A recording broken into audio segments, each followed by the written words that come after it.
Welcome to Raj news. Congress ప్రభుత్వంపై మాజీ మంత్రి హరీష్ రావు ఆగ్రహం వ్యక్తం చేశారు. రాష్ట్ర ప్రజలపై కాంగ్రెస్ భారం మోపుతోందని ఆయన విమర్శించారు. కాంట్రాక్టర్లు బిల్లుల కోసం ధర్నాలు చేస్తున్నారని ఆయన అన్నారు. విద్యుత్ విధానంపై సీఎం రేవంత్ కు అవగాహనే లేదన్నారు. విద్యుత్ రంగంలో కుంభకోణానికి కాంగ్రెస్ తెరలేపిందన్నారు. ఈ విషయం బయటపెట్టినందుకే తనపై ఎదురుదాడి చేస్తున్నారన్నారు. ఎన్టీపీసీ ఇచ్చే తక్కువ ధర విద్యుత్ కాదని సొంతంగా పవర్ ప్లాంట్లు కడతామని అంటున్నారని ఆయన అన్నారు.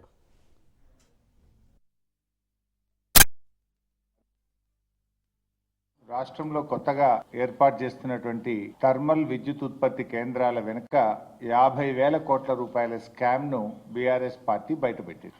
అయితే ఈ విషయం మీద గౌరవనీయులు బట్టి విక్రమార్క గారు, శ్రీధర్ బాబు గారు ప్రెస్ మీట్ పెట్టారు. చాలా విషయాలు మాట్లాడినారు. సరే, ఒక అడుగు ముందుకేసి తమ స్థాయిని దించుకునే విధంగా నన్ను పట్టుకొని అన్ఫిట్ ఫర్ పాలిటిక్స్ అనేటువంటి మాట బట్టి విక్రమార్క గారు నన్ను ఉద్దేశించి మాట్లాడారు. సరే, బట్టి విక్రమార్క గారు అన్నట్టు నేను అన్ఫిటే కావచ్చు. దేంట్లో అన్ఫిట్? నీలాగా ఫైనాన్స్ డిపార్ట్మెంట్ లో ఆర్థిక మంత్రిగా పనిచేసినప్పుడు 20%, 30% కమిషన్లు తీసుకోవడం నాకు రాలేదు. దాంట్లో నేను అన్ఫిటే.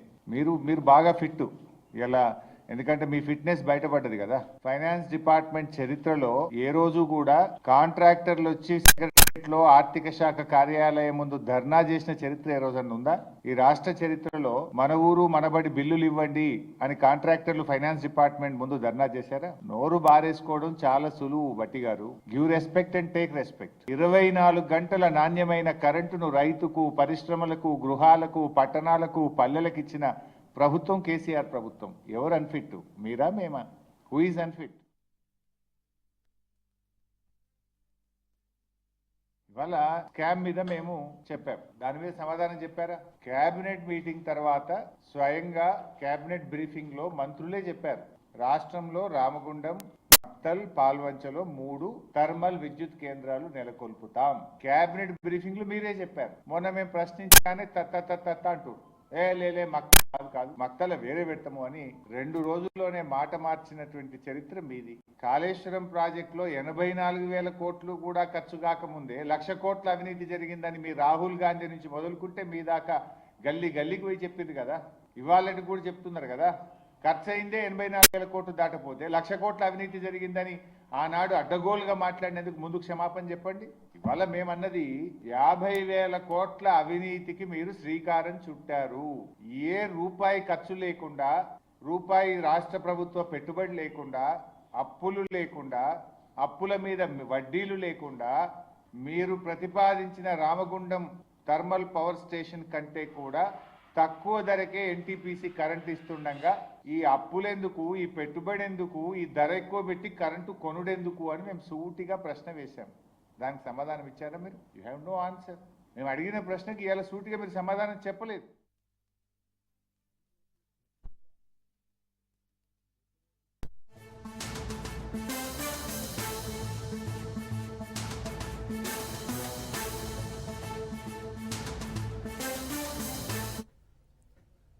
బ్రేకింగ్ న్యూస్ చూస్తున్నాం. కాంగ్రెస్ సీనియర్ నేత, రాజ్యసభ ఎంపీ రేణుకా చౌదరి పార్లమెంట్ సమావేశాలకు ఒక కుక్క పిల్లతో రావడం తీవ్ర చర్చనీయాంశంగా మారింది. అంతటితో ఆగకుండా ఆమె చేసిన వ్యాఖ్యలు రాజకీయ దుమారం రేపాయి. కరవడానికి మనుషులు పార్లమెంట్ లోపలే ఉన్నారు అంటూ ఆమె చేసిన వ్యాఖ్యలపై బీజేపీ తీవ్ర స్థాయిలో మండిపడింది.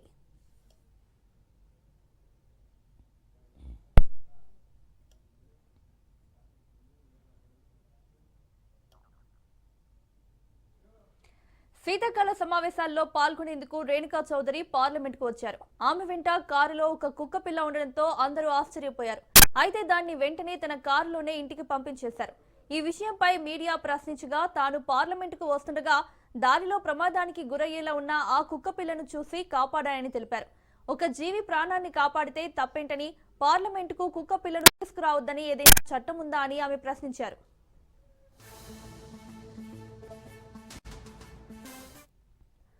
రేణుకా చౌదరి వ్యాఖ్యలను బీజేపీ తీవ్రంగా ఖండించింది. ఇది పార్లమెంటును, ఎంపీలను అవమానించడమేనని బీజేపీ అధికార ప్రతినిధి షేజాద్ పూనావాలా ఆరోపించారు.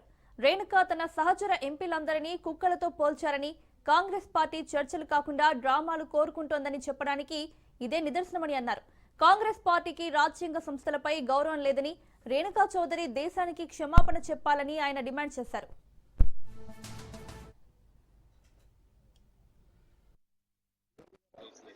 जानवर को पसंद नहीं करती है ना सरकार। गूंगा जानवर गाड़ी में चले गए तो इनको क्या तकलीफ है? काटने वाला कुत्ता दिखा क्या? इतनी सी तो है, काटने वाले और है पार्लियामेंट में, कुत्ते नहीं। सिक्योरिटी कंसर्न कौन सी सिक्योरिटी कंसर्न है? उसका भी पास बनता है क्या? अच्छा बना दो, बाकी तो हम क्या बोले।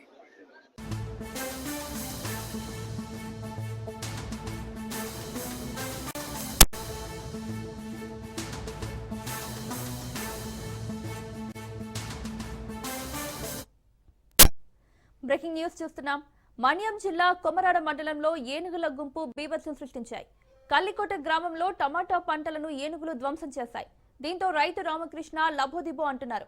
సుమారు 4 లక్షల మేర నష్టం వచ్చిందని రైతు ఆవేదన వ్యక్తం చేస్తున్నాడు. పంటలను నాశనం చేస్తున్న ఏనుగుల గుంపును తరలించాలని రైతులు డిమాండ్ చేస్తున్నారు.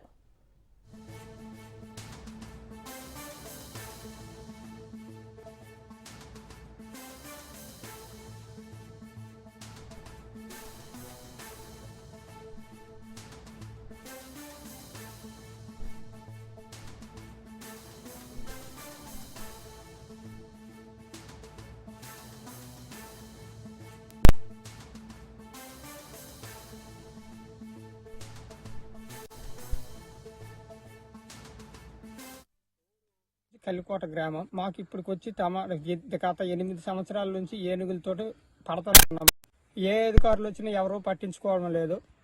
ఈ సంవత్సరం కొత్త కాదు, ఇప్పటి నుంచి పడుతున్నది. ఇప్పుడు మొక్క వచ్చేసి కొనేసి 5 రూపాయలు చేసి మొక్క కొన్నామండి. ఇది ఇప్పుడు కర్రలు కొన్నానండి.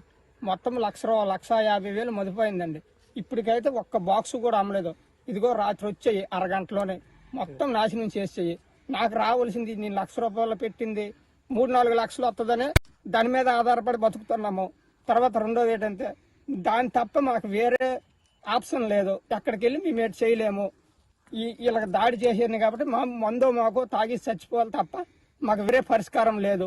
మొత్తం 3 ఎకరాల పంట ధ్వంసం చేసేయండి. టమాటా చేతికి వచ్చిన పంట నాశనం చేసేయి. ఇప్పటికైనా సరే మాకు అధికారులు దీన్ని చర్య తీసుకొని దీన్ని ఒక కొలియకి తీసుకొచ్చి ఈ సమస్యను పరిష్కారం చేస్తారనేసి కోరుకుంటామండి. 2018 నుంచి అండి, ఇది 2018 నుంచి సుమారుగా పడుతున్నాం. మాది వచ్చి విలేజ్ కల్లికోట గ్రామం. మాకు ఇప్పటికొచ్చి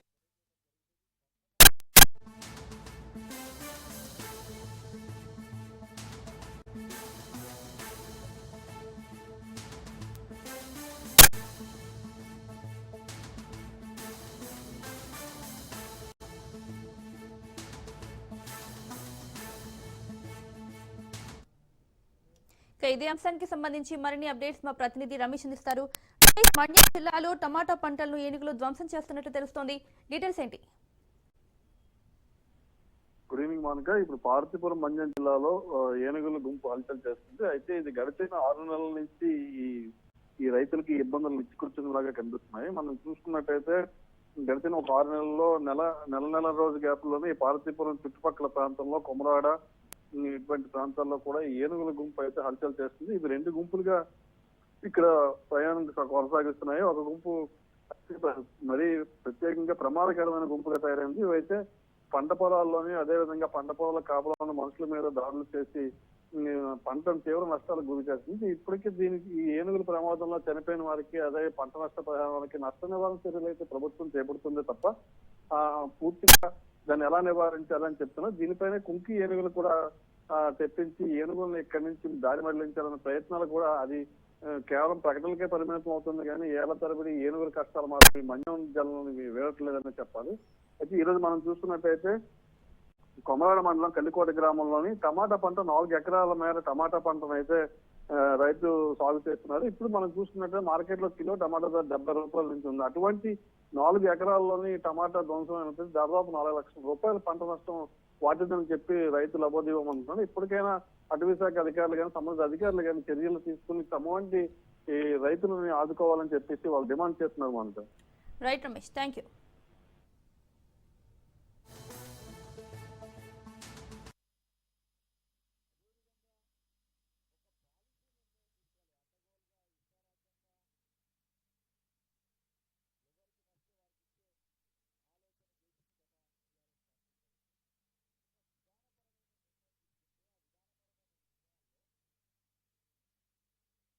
మంత్రి శ్రీధర్ బాబు మాట్లాడుతున్నారు. లైవ్ లో చూద్దాం. ఈరోజు ఎవరికి కూడా టైటిల్ మార్పు, ఎందుకంటే టైటిల్ ఆల్రెడీ వారికి సంబంధించిన వ్యక్తుల దగ్గరే ఉంది. టైటిల్ మార్పు జరుగుతలేదు. ఇప్పుడు Azamabad industrial area, Hafeezpet industrial area and Balanagar industrial ఏరియాకు సంబంధించి ఏదైతే టీఆర్ఎస్ పార్టీ ప్రభుత్వంలో తీసుకొచ్చిన జియో ప్రకారం ఇవన్నీ 3 ఇండస్ట్రియల్ ఎస్టేట్స్లో లీజ్ ల్యాండ్స్, అంటే ప్రభుత్వానికి హక్కులు కలిగిన ల్యాండ్స్, దాన్ని ఫ్రీ హోల్డ్ చేయటం జరిగింది. ఫ్రీ హోల్డ్ చేస్తూ లీజ్ తీసుకున్న వారికి కొద్దిగా కన్వర్షన్ ఛార్జీలను ఫిక్స్ చేసి వారికి పూర్తి స్థాయిలో రైట్స్ ఇచ్చే కార్యక్రమం చేసిండ్రు. వారు ప్రభుత్వ భూములు దారదత్తం చేయటం జరిగింది. దానికి తోడు ఇల్లీగల్ ఆక్యుపెంట్స్, అంటే సబ్లీజ్కు సంబంధించిన సబ్లీజు, ఇంకా దాంట్లో సబ్లీజ్ తీసుకున్న వారి పైన కూడా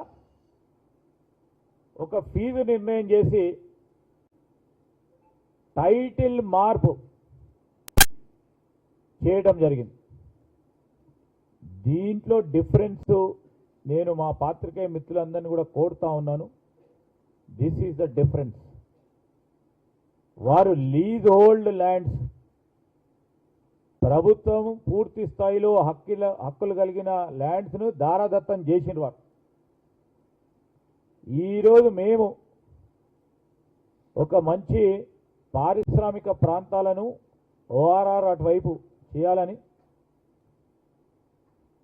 అనేక కోర్టు తీర్పులు వచ్చిన నేపథ్యంలో కాలుష్యం మరి ఔటర్ రింగ్ రోడ్డు లోపల ఉన్న ప్రాంతాలకి సంబంధించి అక్కడ ఉన్న పరిశ్రమలు, దానికి తోడు సొంత భూములు, అంటే ఇండస్ట్రియల్ ఎస్టేట్లో వారు కొనుక్కున్న భూములకు సంబంధించి సిక్ ఇండస్ట్రీస్గా మిగిలిపోయి ఏం చేయలేని పరిస్థితులు ఉంటున్న వారికి ఓ ప్రొడక్టివ్ యూజ్ కల్పించాలనే ఉద్దేశంతో ప్రధానమైన ఆలోచన కాలుష్య నివారణకి సంబంధించి ఆ రోజు సుప్రీంకోర్టు ఇచ్చిన తీర్పు, ఆ క్రమంలో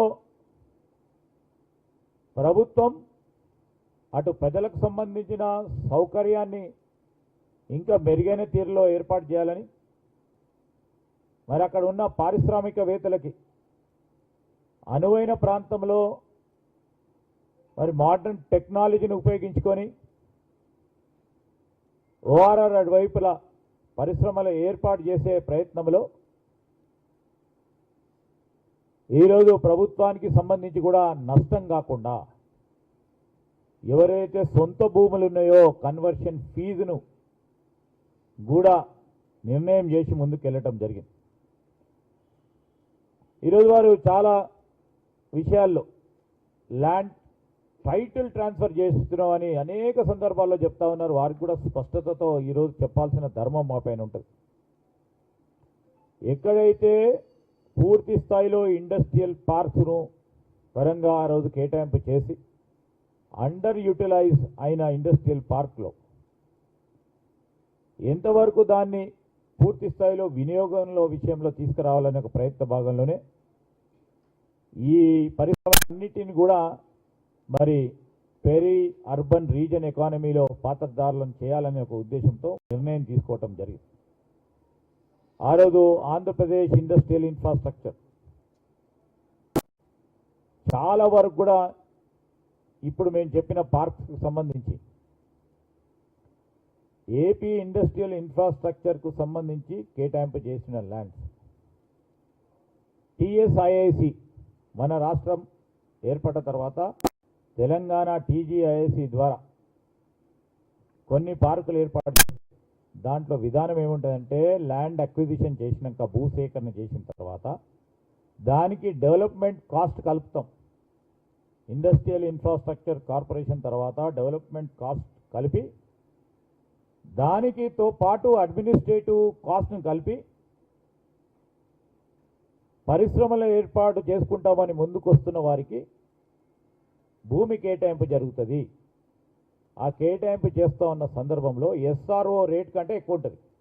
ఎందుకంటే land cost plus administrative cost plus development cost తో ఈరోజు ఎవరికైతే భూములు పారిశ్రామిక పార్కులో వారికి పూర్తి స్థాయిలో కొంటా ఉన్నారో ఎస్ఆర్ఓ రేట్ కంటే ఎక్కువగా ఉంటుంది. ఈరోజు ఎస్ఆర్ఓ రేట్ కంటే తక్కువ భూములు పరంగా తీసుకెళ్తా ఉన్న వారికి ఇండస్ట్రీస్ పరంగా కన్సెషనల్ రేట్స్తోని ఐఏసీ వారు ఇచ్చినది అంటా ఉన్నారే, అది సత్యదూరమైనది కాదు, బేస్లెస్ అని చెప్తా ఉన్నాను. దానికి సంబంధించి ఏదైతే పరిశ్రమలకు సంబంధించి ఇన్సెంటివ్స్ ఇస్తామో కరెంటు విషయంలో, ఎస్జిఎస్టీ విషయంలో, పాలసీ ఇండస్ట్రియల్ పాలసీ మేరకు ఇవన్నీ ఇన్సెంటివ్స్ ప్రతి సందర్భాన్ని పెట్టుకొని కొన్ని పెద్ద పారిశ్రామిక పార్క్స్ వచ్చినప్పుడు కస్టమైజ్ చేసి, ఎందుకంటే ఈ పోటీ ప్రపంచంలో మన ప్రాంతానికి సంబంధించి మరి పెద్దవారు రావాలని, పెట్టుబడులు రావాలని, దానికి సంబంధించిన ఉపాధి కల్పించాలనే ఉద్దేశంతోనే కస్టమైజ్డ్ ఇన్సెంటివ్స్ కూడా ఇవ్వటం జరుగుతుంది. ఇది అనేక సందర్భాల్లో ఏ ప్రభుత్వాలు వచ్చినా తీసుకున్న నిర్ణయం. ఈరోజు మేము చెప్తా ఉన్నాం, హెచ్ఎండిఏ ప్రకారం చేంజ్ ఆఫ్ కన్వర్షన్ అంటే ఈరోజు వివిధ రకాలైన జోన్స్ ఉన్నాయి హెచ్ఎండిఏ కింద. ఆ జోనల్ చేంజ్ చేయాలంటే అప్లికేషన్ పెట్టుకున్న తర్వాత 900 per square meters అంటే ఎకరానికి 36 లక్షల రూపాయలు కన్వర్షన్ ఫీజు పూర్తి స్థాయిలో అనేక సంవత్సరాల నుంచి వస్తూ ఉంది. ఏంది వాళ్ళు రెసిడెన్షియల్ జోన్ నుంచి ఇంకో జోన్ కన్వర్ట్ చేయాలన్నా ఈ విధమైన రుసుము కలెక్ట్ చేసి కన్వర్షన్ చేస్తూ ఉంటారు.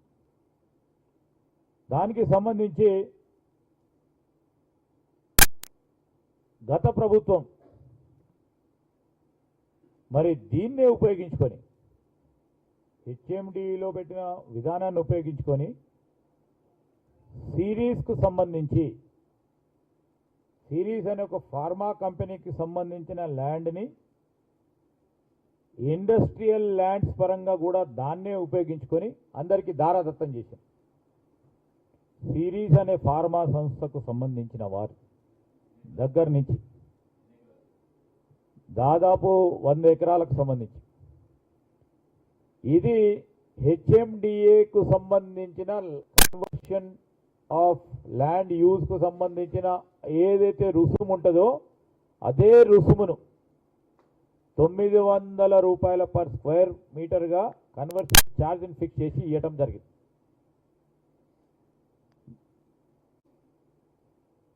ఈరోజు టీఆర్ఎస్ పార్టీ ప్రభుత్వంలో గ్రిడ్ పాలసీ తీసుకొచ్చిండ్రు. దాంట్లో ఏమన్నారు, ఆ గ్రిడ్ పాలసీలో 30% ఎస్ఆర్ఓ రేట్స్ ఫిక్స్ చేసిండ్రు. దానిలో సగం ల్యాండ్ పూర్తి స్థాయిలో మరి ఫ్రీ హోల్డ్ చేస్తూ 50% సంబంధించి టెక్నాలజీ సంస్థలకు ఇవ్వాలని ఎవ్వరు కూడా ముందుకు రాలేదు. సో ఇవన్నిటినీ కూడా సూక్ష్మంగా కేబినెట్ సబ్ కమిటీకి సంబంధించి డిప్యూటీ సీఎంగా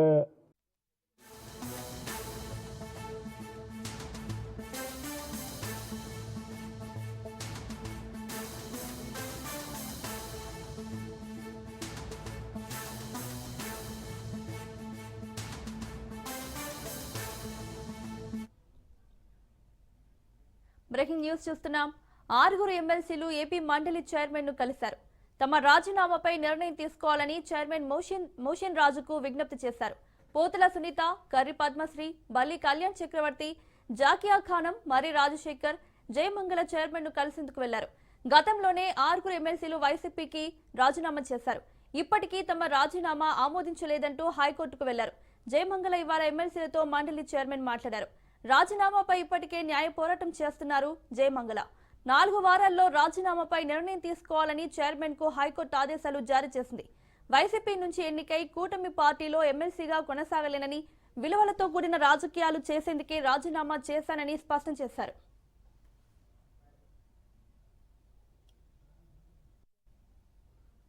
నేను స్వచ్ఛందంగానే వాలంటరీగా నా ఇష్ట ప్రకారం నేను రాజీనామా చేశాను అని చెప్పి ఆయనకు సమాధానం చెప్పాను. మరి ఇంకా ఆయన కొన్ని ప్రశ్నలు దీనికి సంబంధించిన కాకపోయినా కొన్ని ప్రశ్నలు ఆయన వేయటం జరిగింది. నేను వాటికి కూడా సమాధానాలు తెలియజేయడం జరిగింది. చివరిగా నా రాజీనామాను అంగీకరించండి, నేను వాలంటరీగానే నా రాజీనామా చేశాను, ఇప్పటికే చాలా కాలమైంది కాబట్టి మీరు రాజీనామాని వెంటనే అంగీకరించాలని చెప్పి నేను కోరటం జరిగింది. నేను రాజీనామా చేసింది ఆమోదించమనే అడిగాను.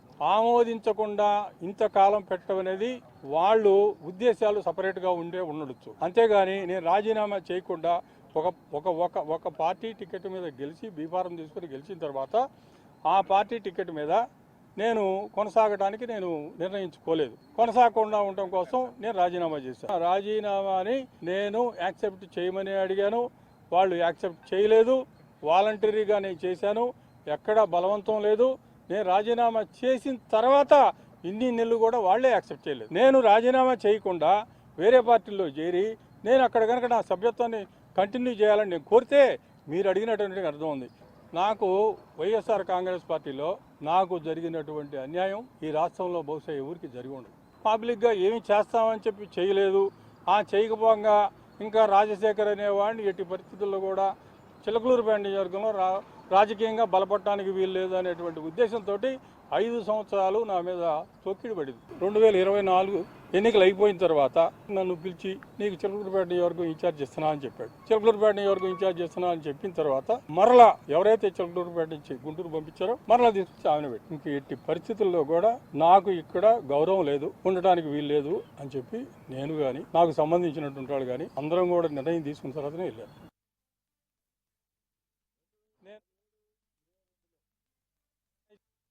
మాకు సంబంధించి నేను అనుకున్నాను ఇంతవరకు 25 సంవత్సరాలు టీడీపీలో చేశాను, సంవత్సరంన్నర వైఎస్ఆర్సీపీలో చేశాను. ఇప్పుడు కూటమి ప్రభుత్వం వచ్చింది, తర్వాత చూసుకోవచ్చు. ఫస్ట్ రాజీనామా చేసి ప్రజల్లోనూ నాకున్న వ్యాపారాలు నాకున్న కుటుంబ విషయాల్లోనూ వాటిని జాగ్రత్తగా చూసుకుని ప్రజల్లో తిరుగుదామన్న ఉద్దేశంతో, ఎందుకంటే ఆపోజిషన్ పార్టీలో ఒక పార్టీలో ఉండి బీఫామ్ తీసుకుని వైఎస్ఆర్సీపీ జగన్మోహన్ రెడ్డి గారు బీఫామ్ తీసుకుని ఎమ్మెల్సీగా రాజీనామా చేయకుండా వేరే పార్టీకి వెళ్ళడం చాలా ఒక ఇండియన్ సిటిజన్ గా డాక్టర్ అంబేద్కర్ గారు రాసిన రాజ్యాంగం ప్రకారం చట్టవిరుద్ధం. అందుకనే నేను వెంటనే రాజీనామా సమర్పించి 1 నెల 2 నెలలు అయిన తర్వాత అప్పుడు జనసేన పార్టీలో జాయిన్ అవడం, కూటమి పార్టీలోకి అనుకూలంగా తిరగడం జరుగుతుంది. కానీ నేను ఒకటే చెబుతున్నాను, ఏదైనా ప్రజలకి జనసేన నాకు ఏమి ఇస్తుంది అని ఎవరైతే ఆయన అడిగారు, గౌరవ మనకి ఎవరైతే చైర్మన్ గారు